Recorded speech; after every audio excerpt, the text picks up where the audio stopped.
Ok, on est parti pour un exercice de Terminal SPMAT, exercice type bac, en fait, exercice extrait bac 2021, je crois bien. On est là sur une étude de fonction avec du logarithme. Je ne connais pas cet exercice, je le découvre en faisant cette vidéo. On va voir ce que ça donne. Comme d'habitude, si cette vidéo te plaît, n'hésite pas à la partager et diffuser. T'abonnes à ma chaîne si t'es toujours pas abonné. Faire l'exercice par toi-même parce que c'est important que tu essaies quand même. Tu mets la vidéo sur pause, tu as le sujet sous les yeux, tu fais l'exercice et après tu te corriges avec ma correction point par point. Allez, on y va, go! Exercice en deux parties, étude d'une fonction auxiliaire, étude de la fonction principale, c'est un truc classique a priori. Fonction auxiliaire, ça veut dire que cette fonction va me servir à étudier la fonction principale dans un second temps. Et on va en général retrouver l'étude du TVI, l'utilisation du TVI dans l'étude de la fonction auxiliaire. Et c'est effectivement, ouais, je m'emmène les pinceaux, ce que je vois dans la question 3. Allez, on y va. Donc on a une fonction g de x définie avec du logarithme ln de x plus 2x moins 2. Pour m'approprier la fonction, je la réécris. Voilà, ln de x plus 2x moins 2. On va me demander de dériver, on va me demander des limites, tous les trucs classiques, déterminer les limites de g en moins, en plus l'infini et en 0. L'intervalle de définition étant 0 plus l'infini, 0 exclu puisqu'on a ln de x. Ok. Donc limite en plus l'infini, limite en 0. On regarde rapidement comme ça s'il y a des problèmes de forme indéterminée. En plus l'infini, là c'est plus l'infini, ça c'est plus l'infini, aucun problème, je peux aller la traiter en somme de limites. En 0, on va avoir ici moins 2. Et là, moins l'infini, aucun problème, je peux traiter ça en somme de limites. Donc je vais faire rapidement les limites de la fonction g. Alors limite de ln de x en plus l'infini, c'est plus l'infini. La limite de 2x moins 2 en plus l'infini, c'est plus l'infini. Donc par somme, j'écris un petit peu rapidement, c'est pour pas trop perdre de temps. La limite de g de x, c'est plus l'infini quand x envers plus l'infini. Voilà, ça check. Et puis la limite de ln de x en 0 plus si tu veux, c'est moins l'infini. Celle de 2x moins 2, c'est moins 2, toujours en 0 plus. Bon, normalement, on fait écrire x tend vers 0, etc. Mais tu as compris, je vais un petit peu plus vite. Donc, par somme, la limite de g de x, on a dit moins l'infini. Ok. Allez, question 1, c'est fait. On valide. On passe à la question suivante. Déterminer le sens de variation de g sur 0 plus l'infini. Je vais donc chercher la dérivée. Je l'écris ici. G', question 2. G', la dérivée de ln de x, c'est 1 sur x. La dérivée de 2x moins 2, c'est plus 2. Et je peux directement étudier le signe de ça. Tu sais pourquoi? Parce qu'on est sur 0 plus l'infini, donc tout est positif. Et j'ai une somme. Alors attention, petite parenthèse. Si j'avais eu 1 sur x moins 2, là c'est pas la même chose. Ça fonctionne pas pareil. Il faudrait mettre au même dénominateur et étudier le signe du quotient. Mais là, x est strictement positif. Donc 1 sur x aussi. Et donc 1 sur x plus 2 aussi. Voilà. Donc g' strictement positif. Donc g strictement croissante. Ok. G strictement croissante. On va faire un petit tableau de variation. On précise l'intervalle strictement croissante sur 0 plus l'infini. Voilà. Et on va faire un petit tableau pour la question 3. Alors question 3, on me demande de démontrer que g de x égale 0 admet une unique solution alpha sur 0 plus l'infini. Calculer g de 1, déterminer le signe de g sur 0 plus l'infini. G de 1. Ah bah G de 1, ça va être... Attends. Ah ouais, ok, d'accord, c'est pour trouver alpha. Ok, j'ai compris l'idée de l'exercice. Enfin, de la question. Donc g de x égale 0. Évidemment, tu ne peux pas résoudre ça directement, puisque tu ne peux pas aller faire la résolution de ln de x plus 2x moins 2. Ok, là t'es bloqué. Impasse. Donc ça veut dire que tu dois travailler avec le TVI pour montrer qu'il y a une unique solution. Donc pour faire ça, on va effectivement reproduire les variations de la fonction g telles qu'on les a établies donc, dans les premières questions. On a dit que la limite en 0 c'était moins l'infini, que la limite en plus l'infini c'était plus l'infini. Là on est en train de tracer les variations de g. Jusque là c'est bon. Maintenant on va utiliser le TVI pour dire qu'effectivement je ne rencontrerai la valeur 0 qu'une seule fois ici. Puisque de la fonction g passe de moins l'infini à plus l'infini au niveau de ces images. Elle est continue, strictement croissante, donc on passe qu'une seule fois par 0 pour un antécédent que je vais nommer alpha. Voilà. Et après, pour la rédaction, moi, ce que je te propose comme rédaction, c'est la suivante. Sur l'intervalle 0 plus l'infini, la fonction g, elle est continue et strictement croissante. De plus, la valeur 0, c'est bien une valeur intermédiaire de l'intervalle. Alors là, qu'est-ce que c'est ici? Moins l'infini, je vais l'écrire limite de g quand x tend vers 0. Limite de g quand x tend vers 0. Et puis là-bas, plus l'infini, c'est la limite de g quand x tend vers plus l'infini. Cet intervalle-là, c'est l'intervalle des images. Je peux le préciser à côté pour encore plus de clarté. Entre parenthèses, intervalle des images ou intervalle image. Voilà. Donc, d'après le théorème des valeurs intermédiaires, d'après le corollaire du théorème des valeurs intermédiaires, puisque c'est la conséquence qu'on utilise quand on parle de la situation où la fonction est strictement croissante. Corollaire veut dire conséquence.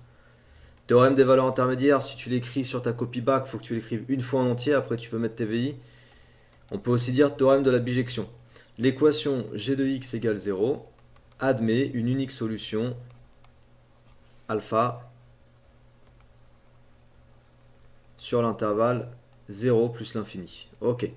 Alors après, question 4, question 3, check. Question 4, il me demande de calculer g de 1. T'as vu, g de 1, ça se voit tout de suite, hein, ça fait 0. ln de 1 égale 0. 2 fois 1, 2. 2 moins 2, 0. Donc en fait, le voilà le alpha. Ils te le font trouver comme ça. On pourrait aussi le déterminer à la calculatrice, mais question 4. Il se trouve que g de 1, ça fait ln de 1 moins 2, ou plus 2 moins 2, pardon. C'est-à-dire 0 plus 0, c'est-à-dire 0. Voilà. Donc, on vient d'établir que alpha égale 1. C'est la valeur de alpha. Pourquoi je suis sûr que alpha n'est pas autre chose que 1? Bah, tout simplement parce qu'on vient de dire dans la question 3 que la fonction g s'annulait une seule et unique fois sur l'intervalle 0 plus l'infini. Donc je ne peux pas avoir l'image de 1 égale 0 et l'image de alpha égale 0. Tu vois? En fait, 1 et alpha, c'est un seul et même nombre. Ok? Voilà. Donc alpha égale 1. Ça veut dire que de ça, je vais pouvoir déduire le tableau de... Le tableau de quoi? Le tableau de signes. On va faire ça sur une autre page. Hop. Oui, je peux déduire le tableau de signes parce que... parce que sur tout cet intervalle-là, la fonction g, elle est en dessous de 0. Donc elle est négative. Un peu gros là. G de x, négatif. Et puis sur tout cet intervalle-là, la fonction g, elle est quoi? Elle est au-dessus de 0. Donc elle est positive. G de x positif. Ok? Donc si je reproduis ça dans un tableau de signes, qu'est-ce que ça donne? Ça donne tout simplement, hop, le changement de signe en alpha. On va le faire en rose pour regarder le code couleur. Voilà, tac. Ça s'annule. On est sur l'intervalle 0 plus l'infini. Signe de g de x. Et le signe de g de x, si je reprends mon petit feutre là, ça fait négatif de 0 à alpha, enfin à 1 quoi, et puis positif de alpha à plus l'infini. Donc je reprécise ici que alpha égale 1. Voilà, c'est bon. Ça c'est pour la question 4. Ça c'est pour la question 4. J'écris question 4. Voilà, je reviens sur le sujet. Check. Ok, partie 1, c'est fait. On a tous les points sur cette partie-là. On peut passer à la partie 2 où on va étudier la fonction principale. Évidemment, on s'attend à un moment donné à étudier la fonction f' grâce au signe de g de x. Ok, dans la maîtrise de la stratégie de l'exercice, ça, il faut que je m'y attende. C'est-à-dire, je sais que quelque part, je vais retrouver g de x. T'as vu, ils te le mettent même en évidence dans la question 1a. Montrer que f' c'est g de x sur x au carré. Donc on y va et on va faire ça sur une nouvelle page. Let's go. Allez, hop. Donc on a f de x qui est égal, je réécris pour m'approprier le truc, 2 moins 1 sur x fois ln de x moins 1. Donc en fait c'est une fonction produit u fois v pour la dérivée u'v plus uv'. Question 1a. On admet que la fonction est dérivable sur 0 plus l'infini. Et on note f' sa dérivée. Et on va nous demander d'aller montrer que f' c'est g de x sur x au carré. Donc f' c'est quoi? C'est u'v plus uv' avec u égale 2 moins 1 sur x. U' égale 2, la dérivée c'est 0. 1 sur x c'est moins 1 sur x carré. Donc moins 1 sur x c'est 1 sur x au carré. V, ln de x moins 1. V', la dérivée de ln de x c'est 1 sur x. De moins 1 c'est 0. Donc on y va, on a tout ce qu'il nous faut sous les yeux. U' fois v, donc 1 sur x carré, fois ln de x moins 1 plus 1 sur x, donc v' fois 2 moins 1 sur x. Bon, on va tout mettre au même dénominateur. Le dénominateur commun, ça sera x carré. Mais pour commencer, je vais d'abord développer. Alors ça, je ne touche pas. Je vais développer ici le 1 sur x sur la parenthèse. Ça fait 2 sur x. 1 sur x fois 2, donc 2 sur x. Moins 1 sur x carré. Après, comme je t'ai dit, on met tout le monde sur x carré. Donc ici, j'ai juste à faire fois x en fait. C'est rapide. Tout est sur x carré. Et je regroupe.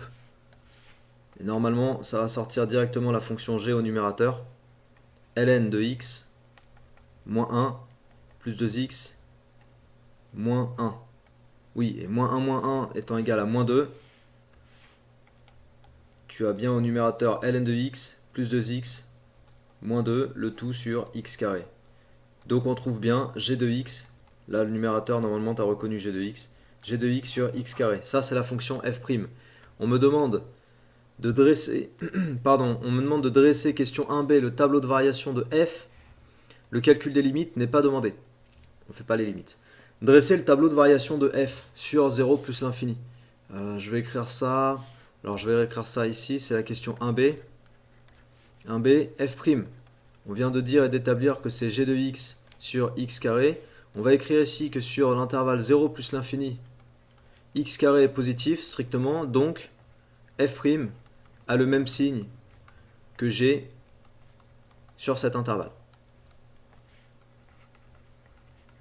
Comme ça, en fait, qu'est-ce que je vais faire? Je vais faire un tableau de signes. Tu vois, hop. Je refais un tableau de signes comme ça, dans lequel je vais mettre le signe de G qu'on a établi dans la première partie, tu te souviens. Une deuxième ligne dans laquelle je vais recopier le signe de G, mais ce sera pour f'. Et la troisième ligne, ce sera les variations de f. Voilà. Alors, si tu te souviens un peu ce qu'on avait dit, je ne vais pas trop montrer les pages parce qu'on l'a fait il y a 2 secondes. Donc, comme on n'est pas des poissons rouges, on se souvient des choses. On a dit que la fonction g, elle s'annulait en alpha égale 1 et que c'était négatif puis positif. Tu te souviens? J'avais mis des couleurs rouge pour négatif et vert pour positif. Donc du coup, f', c'est négatif et positif puisqu'on vient d'écrire que ça a le même signe que g sur l'intervalle 0 plus l'infini. Sur cet intervalle. Et puis variation de f. Tiens, on va faire ça en violet. Variation de f, oui. Variation de f, donc fonction qui est décroissante, puis croissante. On me dit que les limites ne sont pas demandées. J'en demande pas plus, je fais pas les limites. Je peux écrire ici que j'ai un minimum qui est f de 1. Je peux aller chercher ce minimum. Alors f de x, on a dit que f de x c'était quoi? C'est ici là. 2 moins 1 sur x, donc ça fait 2 moins 1 sur 1 pour f de 1 fois ln de x moins 1. Ah bah ça va faire 0. C'est important ça d'aller chercher le minimum. Ln de x moins 1. Je te dis ça va faire 0. Non, qu'est-ce que je raconte? Ça va faire 2 moins 1. Ok, 2 moins 1 multiplié par ln de 1. Pourquoi j'ai mis ln de x? Je suis en train de m'embrouiller le cerveau là. Ln de 1 ça fait 0. Donc 0 moins 1. Hop, voilà. Donc 2 moins 1 ça nous fait 1. 1 fois moins 1 ça fait moins 1. Ok. Le minimum vaut moins 1. Résoudre l'équation f de x égale 0, puis dresser le tableau de signes de f sur l'intervalle 0 plus l'infini. Alors l'équation f de x égale 0, donc avec ça, on va la résoudre effectivement, ça c'est faisable. S'ils disent résoudre, ça veut dire qu'on peut le faire à la main. Question 2. Résoudre f de x égale 0.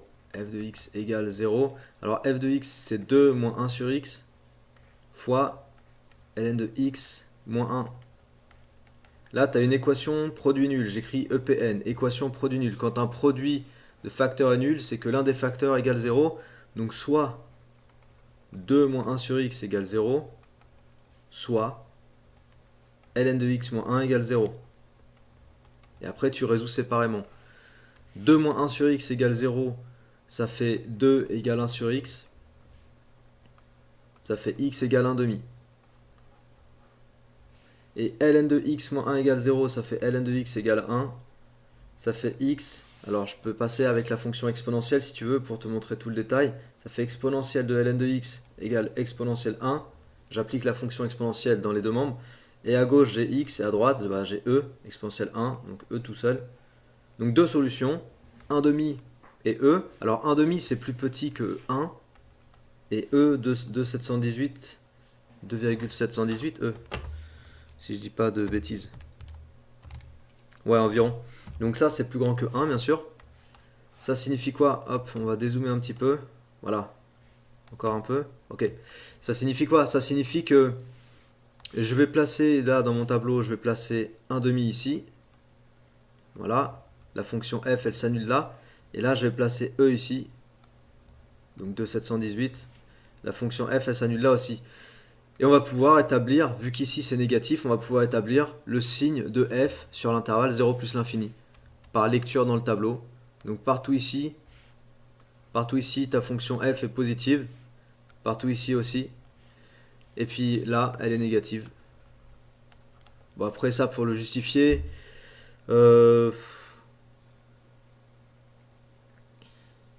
franchement, j'ai envie de le poser directement. En fait, j'ai envie de poser la réponse directement.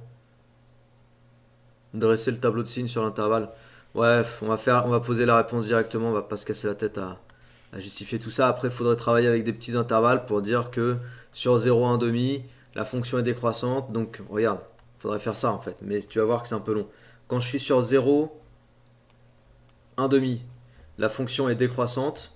Donc, quand j'applique la fonction f qui est décroissante sur cet intervalle, ça va faire f de x plus grand que f de 1 demi.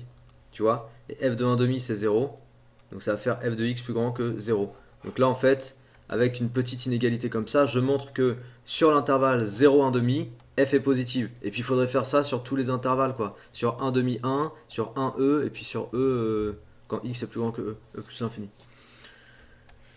Honnêtement, je vais conclure directement cet exercice, tu m'en veux pas. Donc regarde, on a finalement trois intervalles d'intérêt. Donc 0, 1 demi, 1 demi, 1 et 1. Non, qu'est-ce que je dis 1 demi e. Et e plus l'infini. Voilà, le signe de f. Signe de f, négatif pour reprendre le code couleur du dessus. Positif ici. Ok. Et négatif entre 1 demi et e. Voilà. Et puis là, ça s'annule. C'est fini. Terminé. Je crois que j'avais fait l'exercice. J'avais pris l'exercice en entier, il me semble. Je sais plus. Je pense pas l'avoir coupé. Je l'ai peut-être coupé en fait. Donc il y a peut-être une partie 3, mais peut-être qu'il y avait dans la partie 3 des primitives et je voulais faire que ça. Je sais plus en fait. Mais bon, voilà déjà pour la partie 1 et la partie 2 de cet exercice. J'espère que ça t'a plu. Dedans, il y avait du TVI, du logarithme, de la dérivée, signe de la dérivée, petite résolution d'équation, du classique, rien de compliqué là-dedans. Donc voilà, si ça t'a plu, partage, diffuse autour de toi, abonne-toi à ma chaîne comme d'habitude, n'oublie pas. Et moi, je te dis à très bientôt pour d'autres vidéos d'exercices. Ciao!